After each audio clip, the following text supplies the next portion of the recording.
Good morning and welcome to our service this morning. Just a few notices, as you'll see from the notice sheet. On Friday, the 14th of February, there will be performances in the cathedral here to celebrate, or part of the celebrations of the Bangor 1500 years. A free concert, and you do need tickets, but they can be found in Choral, just across the way. So if you would like to come to that, please book some tickets there. There's a Diary of Mothers Union event, as you can see. Anybody can be a member of Mothers Union. You don't have to be a mother, you don't have to be female, you can be anything you want to be, and you can be a member of the Mothers Union. And all events that they have take place in Eglwys y Groes at 2 p.m. on the dates that are listed. So they have a few things there. And the upcoming recital on Thursday, one of our own choir members, Johnny Matson, will be singing for us. So if you are able, please do come and support Johnny. So we'll turn to our service. When I called, you answered me. You increased my strength within me.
In the name of the Father, and of the Son, and of the Holy Spirit.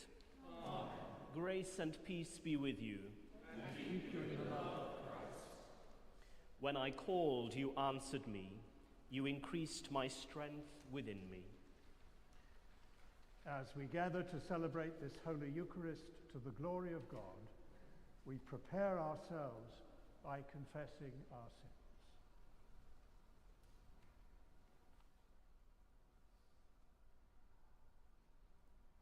We who fail to see the outpouring of God's heart in creation, community, and neighbor. We who fail to follow Christ in our hearts by prayer, devotion, and charity. We, though far off, whose hearts are brought near by word, sacrament, and grace. Heavenly Father, we have sinned in thought, word, and deed, and have failed to do what we ought to have done. We are sorry and truly repent. For the sake of your Son, Jesus Christ, who died for us, forgive us all that is past, and lead us in his way, to walk as children of light. Amen. Almighty God, who forgives all who truly repent, have mercy on you and set you free from sin, strengthen you in goodness, and keep you in eternal life, through Jesus Christ, our Lord. Amen.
Let us pray.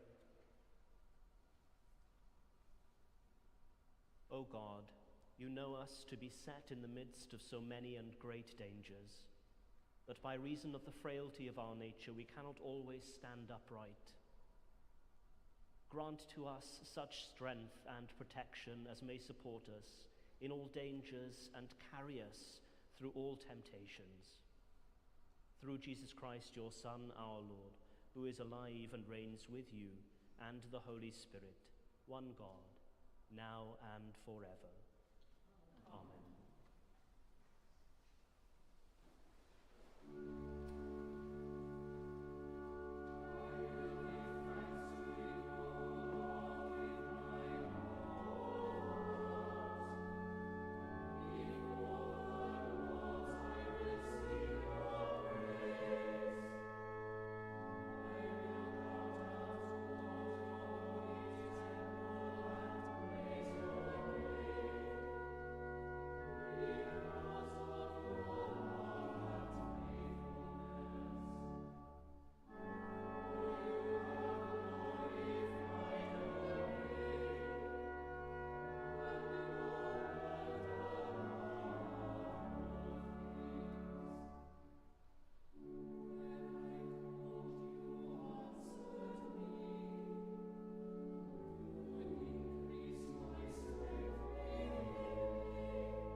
reading from the book of the prophet Isaiah. In those days, in the year that King Uzziah died, I saw the Lord sitting on a throne, high and lofty, and the hem of his robe filled the temple. Seraphs were in attendance above him. Each had 6 wings. With 2 they covered their faces, and with 2 they covered their feet, and with 2 they flew. And one called to another and said, Holy, holy, holy is the Lord of hosts. The whole earth is full of his glory. The pivots on the threshold shook at the voices of those who called, and the house filled with smoke. And I said, Woe is me! I am lost, for I am a man of unclean lips, and I live among a people of unclean lips. Yet my eyes have seen the King, the Lord of hosts. Then one of the seraphs flew to me, holding a live coal that had been taken from the altar with a pair of tongs. The seraph touched my mouth with it and said, Now that this has touched your lips, your guilt has departed, and your sin is blotted out. Then I heard the voice of the Lord saying, Whom shall I send, and whom will go for us? And I said, Here I am, send me. And he said, Go and say to this people, keep listening, but do not comprehend. Keep looking, but do not understand. Make the mind of this people dull, and stop their ears, and shut their eyes, so that they may not look with their eyes, and listen with their ears, and they comprehend with their minds, and turn and be healed. Then I said, How long, O Lord? And he said, Until cities lie waste without inhabitant, and houses without people, and the land is utterly desolate. Until the Lord sends everyone far away, and vast is the emptiness in the midst of the land. Even if a 10th part remains in it, it will be burned again, like a terebinth or an oak whose stump remains standing when it is felled. The holy seed is its stump. Hear the word of life to the world. Thanks be to God.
Be with you.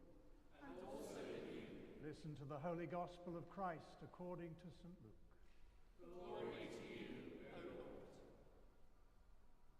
At that time, once while Jesus was standing beside the lake of Gennesaret, the crowd was pressing in on him to hear the word of God, he saw 2 boats there at the shore of the lake. The fishermen had gone out of them and were washing their nets. He got into one of the boats, the one belonging to Simon, and asked him to put out a little way from the shore. Then he sat down and taught the crowds from the boat. When he had finished speaking, he said to Simon, "Put out into the deep water and let down your nets for a catch."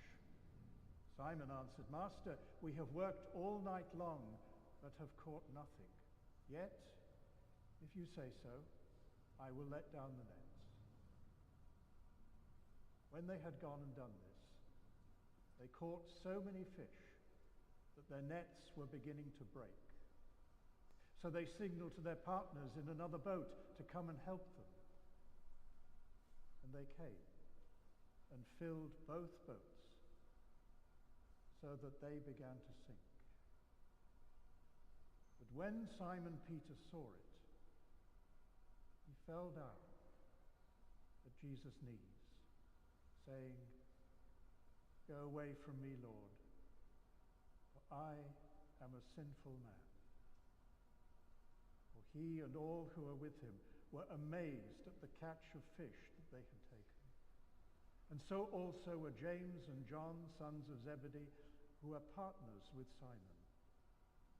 Then Jesus said to Simon, "Do not be afraid. From now on you will be catching people." And when they had brought their boats to shore, they left everything and followed him. This is the gospel of the Lord. Praise to you, O Christ.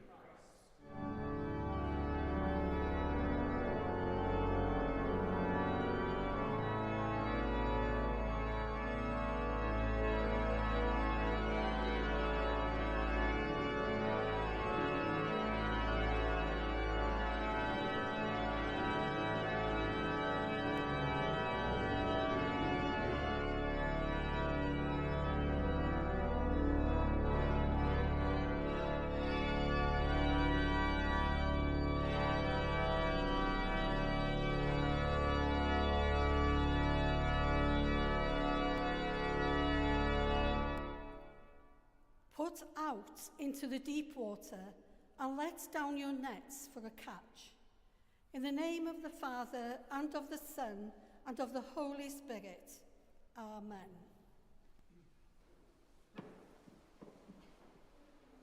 Are there any keen fishermen here or fishwomen here at all? Because I know nothing about fishing, and I've only once been fishing. And I went with my brother-in-law and my husband, and we went to Carnarvon, to the Vorrid, which is opposite the castle. You've got a bridge to just walk across it. We arrived around 10 a.m, and by 10:30 I was bored. So I decided to leave the men and walk to Carnarvon town. It was a nice walk, and it was nice to walk around and meet people that I knew, because Carnarvon is where I come from. I had a sneaky coffee and a cake as well. So I arrived back about 2 o'clock in the afternoon, and the men were fed up. And they were ready to go home because they hadn't caught anything. The net was empty, so no fish at all. Then along comes a local fisherman who I happen to know and said, "Come back tonight about 6. There'll be plenty of fish then, as the oil tanker will have left and the fish will come out to the Vorrid area, out of its way." So you see, a little bit of knowledge goes a long way, and I should have asked in the beginning. So I'm going to give you some guidelines. First of all, today's gospel is a story about fishing, but not about fish. Secondly, Peter and the others came to the lake to catch fish. There was also something else they wanted, even if they didn't know it. Thirdly, this was a story about life and how we live. This is a story about desire, a desire beyond fish, a desire beyond desire. You might be thinking, what on earth is she talking about? Well, that's a good question. But bear with me, because I'm asking you and myself to put out into the deep waters, where we can't see or touch the bottom. Scary, to say the least. No one, not even Peter and the others, had any idea what would happen when they cast down their nets. Peter and the others desire to catch fish, and it would be easy to hear today's gospel reading as one that Jesus fulfilled their desire to catch fish, the desire to be successful, and the desire to make a living. But I don't think that's the correct reading of this story. This is more to it. There is more to it than fish. Success, the money they would have made at the market once they were back on shore. So this is what I think happened. They left everything and followed Jesus. They walked away, and this was the beginning of the story. Their initial desires took them to the lake, but it was a desire beyond desire that called them beyond the lake. We know what that is like. We've experienced that too. How many of us have had times when we say, if only I could, and fill in the blanks with whatever it is you thought would fulfill you? Go here, do this, get that, find the right person, have a child, get that job or promotion. And then one day, you went, you did, you got, and maybe turned out exactly like you wanted, or maybe not at all like you expected. But either way, you were left with a yearning, a feeling there was something more, a desire for something else. Have any of you felt this way? Well, I have. This does not mean those things were wrong or bad.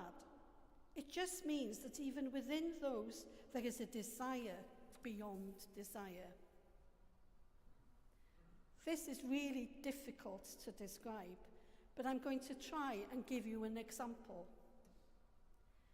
I remember passing my nurse's exam, and although I was really pleased I passed, we were taken to the matron's office and told there's no jobs for you girls. And that was heartbreaking. So off I went, licking my wounds, wondering what am I going to do next. But when I went back to work on the Monday, called into the matron's office and offered 2 jobs. One was on a female medical ward and one was in intensive care unit. So I went and spoke to my parents, and because my dad's sister had just passed away in that intensive care, he said, go there and do your best for everybody. And that's what I did. But 6 years on, I started to feel restless. I loved my job, but felt the desire to move, and that's what I did. I moved to a care of the elderly ward, which was situated outside St David's Hospital, and then we moved up to Ysbyty Gwynedd. Boy, was I amazed how my desire beyond desire came to fruition. Not one day was the same. I was looking after people who had lived life through 2 world wars, believe it or not, through pandemics.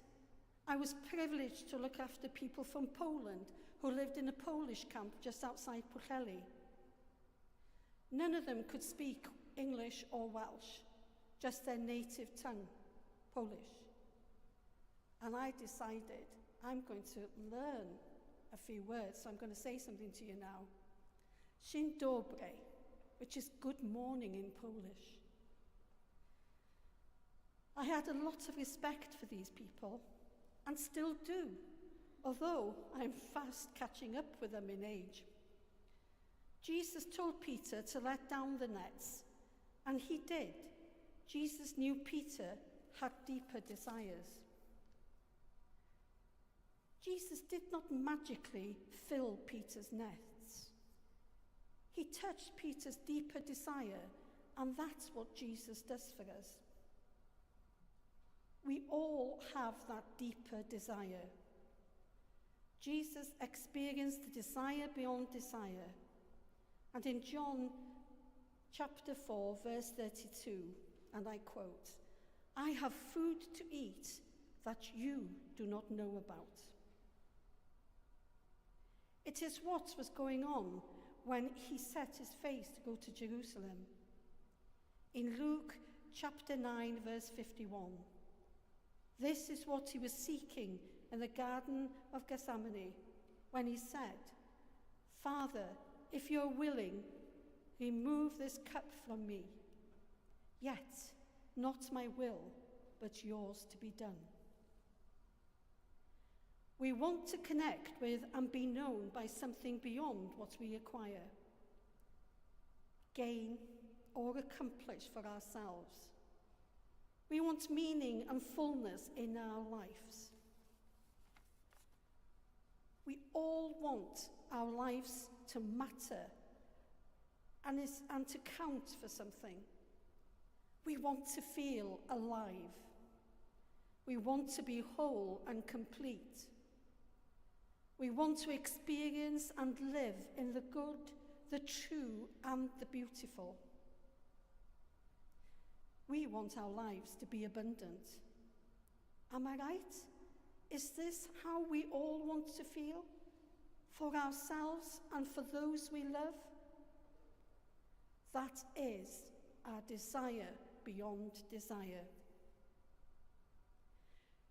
Jesus is not our desire beyond desire. He is the voice and the calling of our desire beyond desire.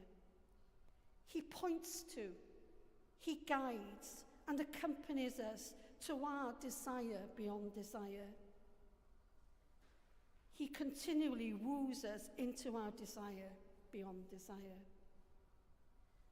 Jesus did not let Peter and the others run away from their tiredness, their disappointment, their empty nets. He sent them back into deep waters to let down their nets for a catch, and they were amazed how much fish they caught. In fact, there were so many that their nets began to break. How are your lives? Are you exhausted and frustrated with your life? Well, good. You're hearing the desire beyond desire calling you. Do you feel unfulfilled and restless? Well, you have recognized that there is something more. Do you feel as if you've missed the boat? There is another chance to put out into the deep water and let down your net. Do you feel amazed and blessed by your life and wonder, could it ever get better? Well, that is your invitation to desire beyond desire. Let's open our eyes, our ears, our hearts to the deep water of life. Let's be attentive to what lies below the surface. Let's make ourselves open and available to the desire beyond desire. It is always unfolding before us, and it is never just one thing. It comes to us in a lot of different ways. It changes throughout the seasons and circumstances of our lives. This is the reason we still cast our nets, even after catching nothing. It's why we struggle to do the right thing and to live with integrity. It's why we forgive and make amends. It's why we speak for justice and dignity of every human being. It's why we open our hearts and risk loving. It's why we get up each morning and put out into the deep waters. I don't know what this desire beyond desire is for you or what it's meant for me. But I do know there is always something coming to us in what we desire, something that will stir the pot of our present desire and that will take us beyond our usual fishing grounds. That something is our desire beyond desire. It's happening in your life and in mine. Every day something new is coming to us, and we need to be ready. This is a promise of new life. Let's stay awake and alert. Let's not miss it. Let's put out into the deep water of our lives and let down our nets for a catch. Amen.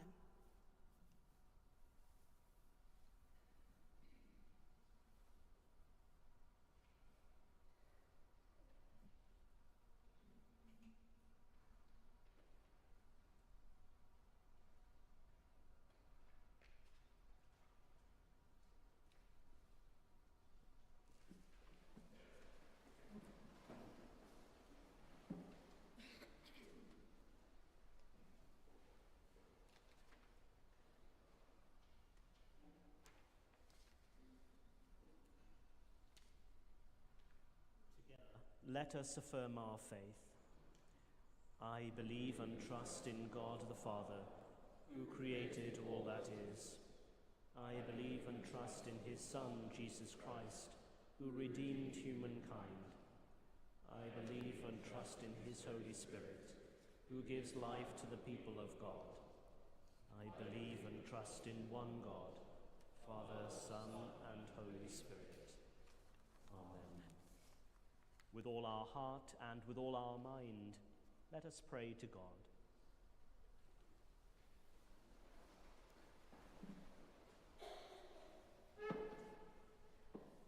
Let us pray to God, who has prepared for us a wonderful salvation. Lord, in your mercy, hear our prayer. May our church be filled with your glory, and may our worship be always acceptable in your sight. Inspire your people with such true and unfailing love that they may draw together in unity and shine as a light in the world. Lord, in your mercy, hear our prayer. Come into the hearts of all with your transforming love, to break down the barriers that will hold people apart.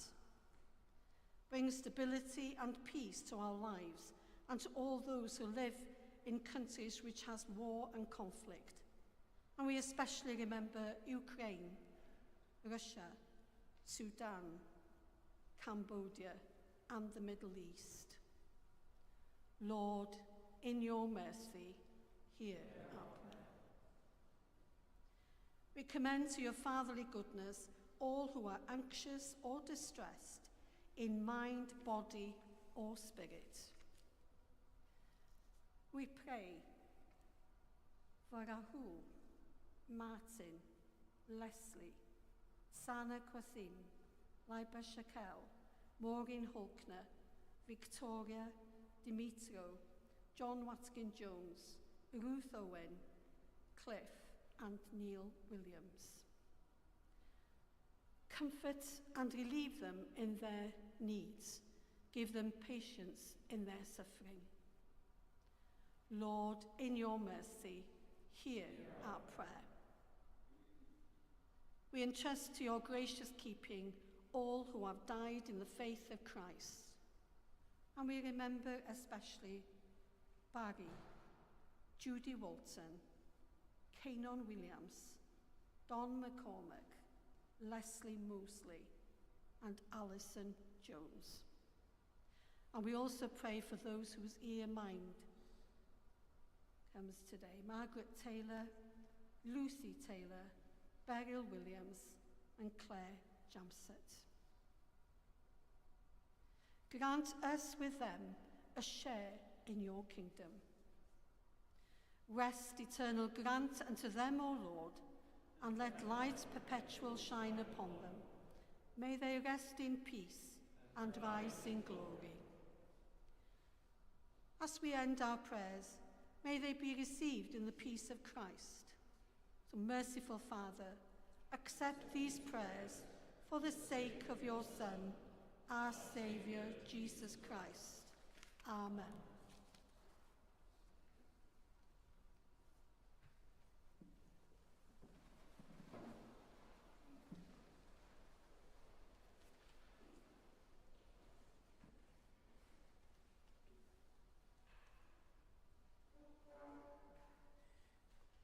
Christ, the Prince of Peace, breaks down the walls that divide us. God has called us to live in peace. The peace of the Lord be with you always. And also with you. We share a sign of God's peace.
We celebrate together the gifts and grace of God.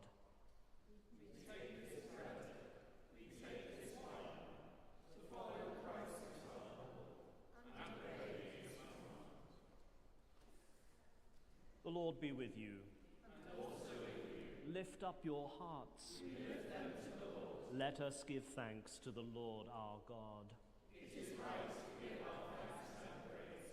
It is indeed right. It is our duty and our joy, at all times and in all places, to give you thanks, Holy Father, all-powerful and ever-living God, through Jesus Christ our Lord. For he is our great high priest who has freed us from our sins and has made us a royal priesthood, serving you, our God and Father. And so, with the hosts of angels and all the company of heaven, we proclaim the glory of your name and join in their unending hymn of praise.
All praise and thanks to you, true and living God, creator of all things, giver of life. You formed us in your own image, but we have marred that image and fall short of your glory. We give you thanks that you sent your Son to share our life. You gave him up to death that the world might be saved, and you raised him from the dead that we might live in him, and he in us.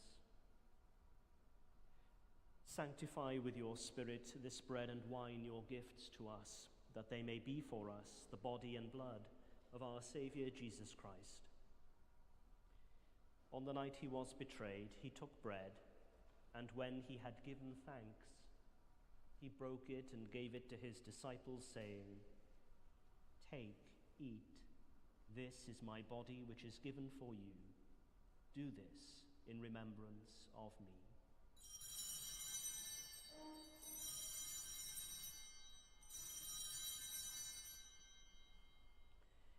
In the same way, after supper, he took the cup, and when he had given thanks, he gave it to them, saying, "Drink from this, all of you, for this is my blood of the new covenant, which is shed for you and for many for the forgiveness of sins. Do this as often as you drink it, in remembrance of me."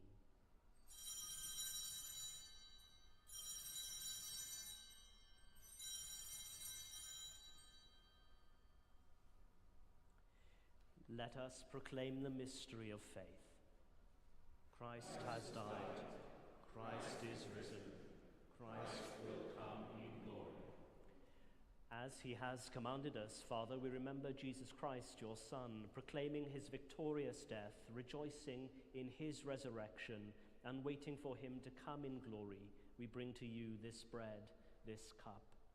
Accept our sacrifice of thanks and praise. Restore and revive your people. Renew us and all for whom we pray with your grace and heavenly blessing. And at the last, receive us with all your saints into that unending joy promised by your Son, Jesus Christ our Lord. Through him, with him, in the unity of the Holy Spirit, all honor and glory are yours, Almighty Father, forever and ever.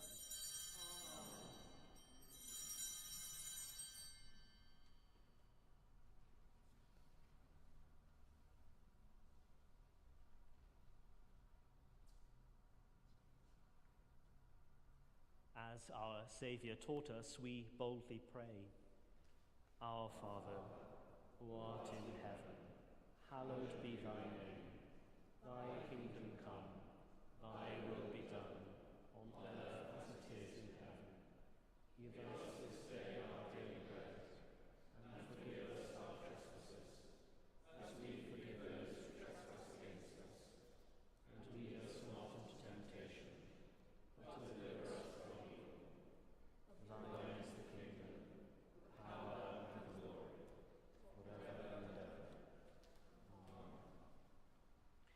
We break this bread to share in the body of Christ.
Jesus is the Lamb of God, who takes away the sins of the world.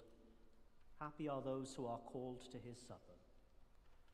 Lord, I am not worthy to receive you, but only say the word, and I shall be healed.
Give thanks to the Lord, for he is gracious. His love is Go before us, Lord, in all that we do with your most gracious favor, and guide us with your continual help, that in all our works begun, continued, and ended in you, we may glorify your holy name, and finally, by your mercy, receive everlasting life. Through Jesus Christ, our Lord. Amen. The Lord be with you. And also with you.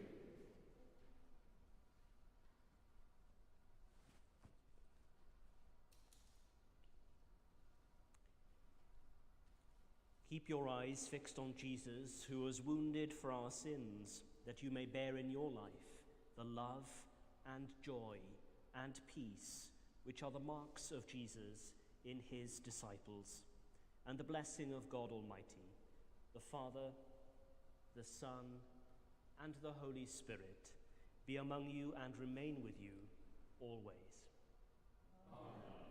Go in peace to love and serve the Lord. In the name